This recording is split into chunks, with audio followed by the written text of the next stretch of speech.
அஜித் குமாரோட 64 மூவியோட லேட்டஸ்ட்டா கிடைச்சிருக்க சில அப்டேட்ட பார்த்துரலாம். வீடியோ பார்த்துட்டு இருக்கவங்க ஒரு லைக் பண்ணிட்டு, சப்ஸ்கிரைப் பண்ணிட்டு பாருங்க. ஸோ நம்ம ஏகே அவர்கள் இப்ப கார் ரேசிங்ல பயங்கர விறுவிறுப்பா இருக்காரு. ஸோ இந்த ரேசிங் வந்துட்டு ஜனவரி ஆர் பிப்ரவரி பார்த்தீங்கன்னா நடக்க போகுதுன்ற மாரி சொல்லியிருக்காங்க. ஸோ அதுவரையும் வந்துட்டு எந்த ஒரு கால் ஷீட்டுமே குடுக்காம ஃபுல் ஃபோக்கஸா வந்துட்டு ரேசிங்ல மட்டும் இறங்கியிருக்காரு.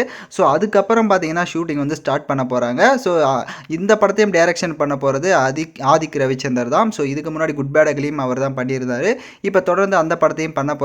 இந்த படங்கள்லயும் பார்த்தீங்கன்னா நிறைய பெரிய பெரிய ஆக்டர்ஸ் எல்லாமே களம் இறங்குறாங்க. மோகன்லால், ஸ்ரீலீலா, எஸ்ஜே சூர்யா கிட்ட பேச்சுவார்த்தை போயிட்டு இருக்கு.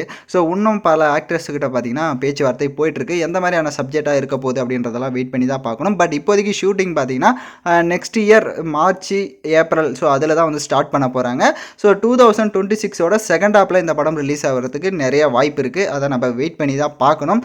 ஸோ எந்த மாதிரி இருக்க போகுதுன்றத வெயிட் பண்ணுவோம். ஆனால் எந்த ஒரு அப்டேட்டுமே இல்லாமல் AK64 பார்த்தீங்கன்னா சைலண்ட்டாக இருக்கிறனால அஜித் ஃபேன்ஸுக்கெல்லாம் கொஞ்சம் சேடாக தான் இருக்கும். பட் ஒன்றும் பண்ண முடியாது, அவர் ரேசிங்கில் இருக்கார். ஸோ நீங்கள் இந்த காம்போவுக்கு எந்த அளவுக்கு ஒரு எக்ஸ்பெக்டேஷன்ஸில் இருக்கீங்க? AK64 எந்த மாதிரியான ஒரு சப்ஜெக்டாக அந்த நல்லா இருக்கும்னு நினைக்கிறீங்களோ அதை மறக்காமல் கமெண்ட் பண்ணிவிட்டு இந்த மாதிரி அப்டேட்ஸுக்கு சப்ஸ்கிரைப் பண்ணிவிட்டு பாருங்கள்.